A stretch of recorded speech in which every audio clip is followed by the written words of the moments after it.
After her 14-year-old daughter hurled an iPhone 15 at my face, my sister demanded, "Apologize to her or get out of our house." Have you ever been publicly humiliated by your own family, called cheap for not buying a teenager a luxury car, then had that very teenager throw a phone in your face and then your parents smirk? What would you do when the people you've constantly supported tell you to get out of their home, when it's actually your money keeping that home afloat? I didn't argue. I didn't yell. Instead, I quietly took back everything they thought they were entitled to. And that's when their world and mine completely changed. So my name's Mark. I'm 32, the older brother, the steady one. I'm the guy who files everyone's taxes just this once, who gets the 2 a.m. calls because the Wi-Fi mysteriously died, who remembers birthdays and pays deposits and shows up on time with the folding chairs nobody else thought about. I write code for a living. I meal prep on Sundays. I pay my bills early because late fees make my eye twitch. I've been called boring. I've also been called dependable. I used to think those were the same thing. I live 10 minutes from my parents. My sister, Tasha, lives with them temporarily, which has somehow lasted 3 years. Her daughter, my niece Kayla, is 14, taller than me now and always glued to a screen. My parents like to say, we all pitch in. Somehow that always meant my bank account. Sunday night, I stopped by with a carton of eggs and a new smoke detector because Dad's been meaning to install it. I walked in on a full-volume family debate around the dining table. Amazon boxes, takeout containers, charger cables everywhere. The TV was streaming some unboxing channel. Kayla was pouting at her phone. Tasha clocked me and exhaled like she'd spotted her ride. Perfect. Mark's here. Mom smiled without looking up from her tablet. Dad didn't. He only smiles at baseball. Kayla shoved a shiny phone at me, palms up like an offering. iPhone 15. Purple case. Sticker still on the lens. It's the wrong one, she said flatly like a judge. I wanted the latest model, not this cheap one. Cheap like it tasted bad. I blinked. That is the latest model. It's not Pro Max, she shot back. Do you even listen? The room paused like a play waiting for its next line. I set the eggs on the counter. Tasha folded her arms. So, you're the one who said you'd help set her up. You said you'd handle the tech stuff. Handle it? I looked at the receipt on the table. Not my card. Not my name. Still, somehow this was my problem. Kayla brushed past me. The phone hit my chest harder than I expected. It slipped, bounced off my jacket and clattered to the floor. A hairline crack zigzagged across the screen protector. She glared. See? You broke it. I wanted the Pro Max. Kayla, my voice came out calmer than I felt. You threw it at me. Tasha's chair scraped. Apologize to my daughter. I stared at her, unmoving like a wall. Apologize, she repeated, jaw tight. Or you're out of our home. Mom's eyes flicked up. She smirked like this was good TV. Dad sipped his tea. No one asked if I was okay. No one asked why a 14-year-old just tossed a $1,000 phone at someone's face. I took a breath. My pulse stuttered in my jaw. Kayla rolled her eyes. I wanted the latest model, not this cheap one, she said again, louder this time, like repetition made it true. Silence. A very specific kind. The kind where they expected me to fold. To make it easy. To take the blame because I always did. I didn't argue. I picked up the cracked phone. I set it gently on the table. Okay, I said. Noted. And for the first time in that house, I didn't explain myself. I didn't fix anything. I didn't even stay for dinner. The phone wasn't the beginning. It was just the first time they made the quiet part loud. 2 years ago, Dad borrowed my Amex points to book a cruise for their anniversary. He promised to pay the annual fee. He didn't. I paid it because I make more. When the ship posted 1,000 sunset photos, Mom's caption was, blessed. Family is everything.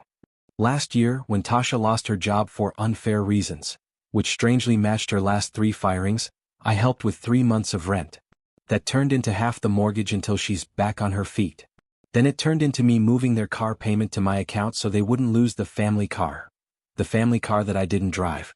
I also put money into Tasha's beauty studio, an Instagram idea that lived entirely in stories and never in a lease. It's not a loan, she told me sweetly. It's an investment. She spelled investment like faucet. Turn it and money comes out. When I bought my Tesla, Dad couldn't stop talking about how unsafe it looked. All batteries, he'd say, and then ask for the keys. He loved the quiet acceleration. It made him feel like a spy. He started using it to pick up groceries. Then to go to the gym. Then to drive Kayla to school because your car is better in the rain. I told myself it was fine. Family. It's just a car. Birthdays were group chats where everyone chimed in with cake emojis. Emergencies were private messages to me.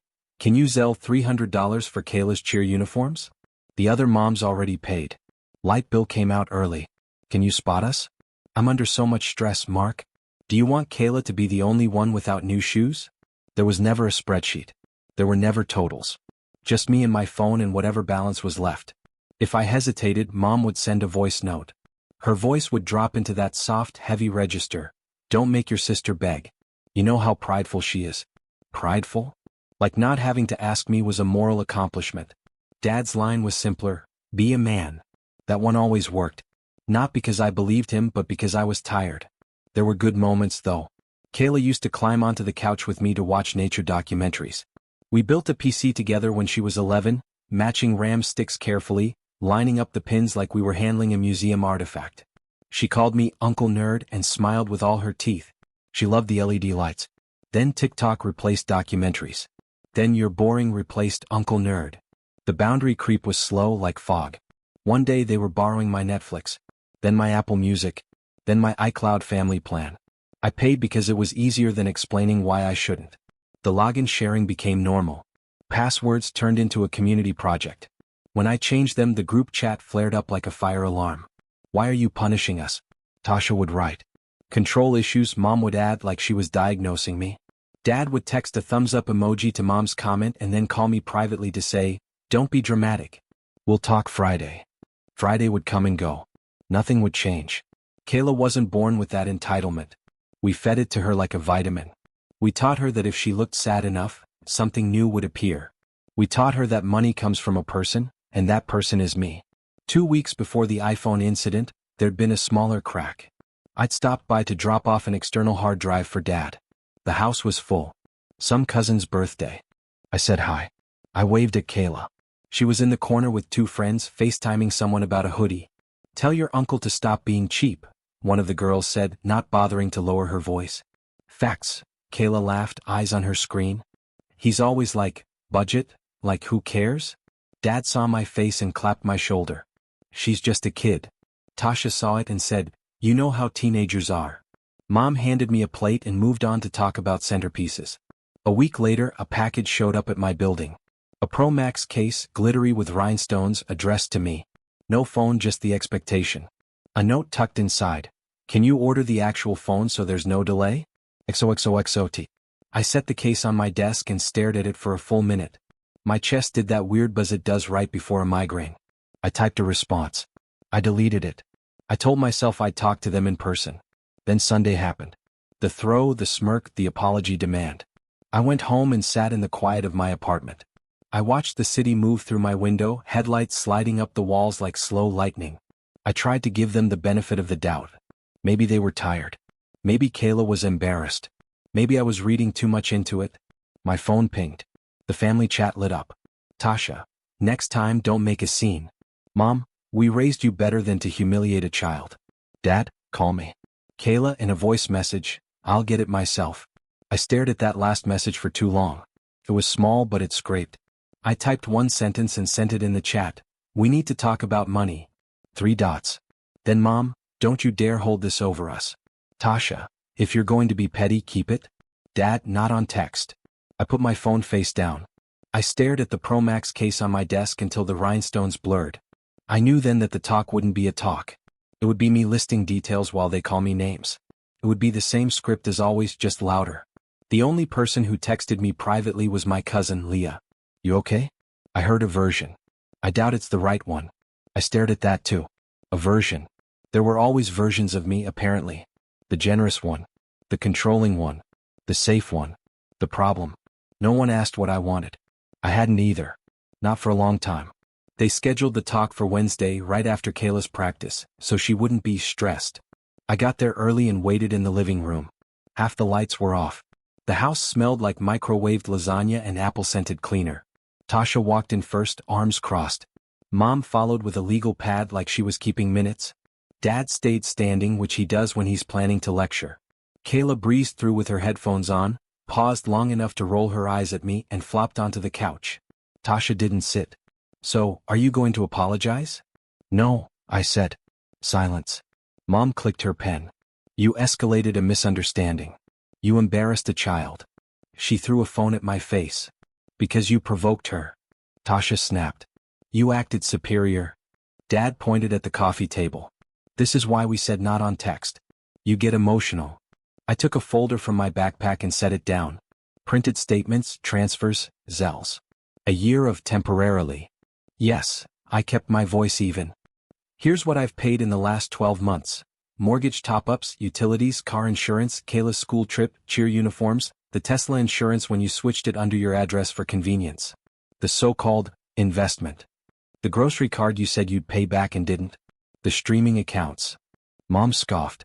Are you keeping score? For once, yes. Kayla muttered, so dramatic. I turned a page. Here's the total. Tasha craned her neck, then looked away. Don't weaponize money. I'm not, I said softly. I'm naming it. Dad waved a hand. Get to the point. Here's the point, I said. My hands were steady. My heart wasn't. I'm done being the family bank. They all talked at once. Tasha, so you're punishing us because you're mad at a kid. Mom, family doesn't nickel and dime each other. Dad, I knew the minute you bought that car you'd change. Kayla, louder than all of them, can someone order my phone? Something inside me went quiet like a switch. The noise moved to the edges of the room. I stood. No. No to what? Tasha demanded. All of it, I said. No to the phone. No to the mortgage. No to the insurance. No to the investment. No to the Tesla. No to this version of me. The room stilled. Not because they understood. Because they were shocked. I used the word correctly. Mom's mouth twisted. You're heartless. Dad nodded like a judge. Ungrateful. Tasha stepped forward, voice sharpening. You know what? If you're going to be like this, if you're going to disrespect my child in her own home, then get out and don't come back until you apologize. I picked up my folder. Okay. Kayla smirked at her screen. I reached the doorway, then turned back. My voice didn't rise. I didn't need it to. This isn't revenge. It's a boundary. And because you like things in writing, you'll get a list of what changes and when. Tasha rolled her eyes. So, you're cutting us off. I'm ending the part where I disappear so you can live without consequences. Mom's pen tapped the pad. You'll regret this. Maybe, I said. But not tonight. Thursday morning I sent the email. Simple bullet points. Effective immediately, I'm removing my payment methods from all shared accounts. Netflix, Hulu, Apple Family, iCloud, Spotify, Xbox Live. By Monday, insurance and car registration for the Tesla will return to my address and name. The car will stay with me until I decide otherwise. The investment in the beauty studio is concluded. I'm requesting the remaining balance in the account be returned by the end of the month, or will convert it to a formal loan with terms. No new transfers, no Zells, no cash requests. Future help, if any, will require a budget and receipts. I CC'd myself because paper trails matter. The replies arrived like weather. First, a drizzle. Mom, we raised a stranger. Tasha, you promised? Kayla is devastated. Dad, men provide. Then a storm. Mom, your grandmother would be ashamed. She wouldn't. She used to slip me 20s and whisper, don't tell your mother. Tasha, you're stealing the car from your father. It was never his. Dad, you want us to fail. I wanted them to stop failing on purpose. I didn't answer. My therapist once told me, not responding is a response. I tried to hear her voice when the guilt did its old familiar dance. At lunch, my phone buzzed with screenshots from Leah. Family group chat without me. Tasha, Mark's punishing Kayla. Who treats a child like this? Mom, he's always been jealous of his sister. Dad, he thinks a fancy car makes him important. An aunt chimed in with a praying hands emoji. Another cousin wrote, he needs to remember where he came from. I closed the screenshots and ate my sandwich in the stairwell where it was quiet. Friday, Dad texted, need the car to take Kayla to school. I said, I'll drive her. He said, don't bother. I went anyway. Kayla stomped to the curb, slammed the door and didn't say hello. Her friends stood by the gate watching us. One whispered loud enough for me to hear, is that the uncle? Kayla put her headphones on. 2 blocks later she said without looking at me, everyone has the Pro Max. You have a phone? I said gently. A good one. She snorted. You don't get it. I get more than you think. She didn't answer. At a red light I said, I used to love building computers with you. She stared out the window like the sky had offended her. Whatever. I dropped her off. She didn't say thanks. Saturday morning, a tow truck idled in front of my parents' house. Not for the Tesla. For their other car. Missed payments. Tasha texted me a photo like proof of my cruelty. Look what you did. I looked at the dates on the notice circled in highlighter. They'd been late before the phone. Before the boundary. The tow wasn't my fault. It was just visible now. Sunday Mom called and when I didn't answer, left a voicemail that started with tears and ended with venom. You're going to die alone. People say that when they want you to feel smaller than the room they're in. I blocked nobody. I also answered nobody. I made coffee. I cleaned my apartment. I put the glittery Pro Max case into a drawer I barely use. The one with leftover cables and a battery pack that never holds a charge. At noon my doorbell rang. Leah stood there with a bag of empanadas and a look that said, I know. She didn't ask questions. We ate in my kitchen. She told a story about her boss forgetting his own laptop at TSA. We laughed. It felt like breathing air I hadn't tasted in months. Monday I moved the Tesla's insurance and registration back. At the DMV the clerk asked, any reason for the address change? I smiled. Finally reading the manual. Tuesday a new email from Tasha. Kayla needs rides now. Are you happy? No, I thought. Happiness wasn't what any of this was about. It was about not drowning. Work got better. Not instantly, but in that way where the background hum lowers. I was shipping a feature that had haunted me for weeks because I'd been too busy absorbing everyone else's fires. My manager said, nice work. I believed her. I started going to the gym again. I took a beginner's pottery class because a friend begged me to try it. My mug was ugly. Made me smile anyway. The crisis at my parents' house didn't end. It shifted. Without my auto payments, the budget suddenly mattered. Dad sulked. Mom threw pity parties with centerpieces. Tasha tweeted subtweets that were obviously about me. Kayla posted a story with a blurry photo of a crack on her phone and wrote, some people are fake. I didn't swipe up. There were small, unexpected things. My neighbor Priya knocked to ask about chargers and stayed to talk about her dog. She said I looked lighter. I didn't know I'd been wearing heaviness on my face. Leah texted more. Proud of you, she'd write like vitamins. Then Tasha escalated. Of course she did. She sent a long, breathless text about how the beauty studio needed just one last infusion to survive. Think of it as protecting your initial investment. She attached a Canva chart with circles and swoopy arrows and predicted revenue. There were no numbers connected to reality. There were no costs. It looked like a vision board with clip art lipstick. I replied with one sentence, no. She unloaded. You're evil. You're abandoning us. Kayla cried herself to sleep. I typed and erased 3 times. Then I wrote, if you want help, show me a budget. Hours later, she sent a photo of Kayla's tear-streaked face. Mid-cry. My stomach flipped. Manipulation lives in your body before your brain. I put my phone down. I washed dishes. I texted Leah, tell me I'm not a monster. She called immediately. You're not, she said. You're a boundary with legs. Thursday night, Dad ambushed me in the driveway. Your mother is sick over this. So am I said. Just a different kind. You think you're better than us? I think I'm not a debit card. He shook his head. You never apologized to Kayla. That girl's been through enough. I looked at him and asked, what exactly am I apologizing for? For not buying a child the exact model she demanded? For not absorbing your bills? For refusing to be shouted at in my parents' house? He didn't answer. He looked at the Tesla instead. You always like showing off. It's a car, not a parade. He turned to go, then threw one last line over his shoulder. We'll remember this when you need us. I almost laughed. When have I ever needed them? Not in the way they mean. The following week, something shifted in a direction I didn't expect. Kayla texted me. Not a paragraph. 2 words, computer help. I stared at the screen. I typed, what's up? She replied, PC won't boot. Black screen. Needed for a project. I considered sending a link to a tutorial. Instead, I drove over. She met me at the door, eyes guarded, chin tilted like a shield. We didn't talk about the phone. I plugged in the PC, popped the case, reseated the GPU, checked the power. It booted on the 3rd try. The LED lights flickered on, pink and blue. She exhaled. Thanks? I nodded. Anytime. She hovered. Can you show me how you did that? I felt something loosen. Yeah, I said. Grab a chair. We worked in silence. After a while she said, so quietly I almost missed it, I didn't mean to hit you with the phone. I know, I said. You meant to throw it near me. Physics did the rest. She cracked a smile. Facts. We didn't fix anything bigger than a boot loop. That was enough for a Tuesday. I drove home and realized my hands weren't shaking. 2 months later, the Pro Max case still sat in my drawer under old cables. Every so often, I'd open it and look at the glitter. I remembered how easily I used to trade my piece for approval.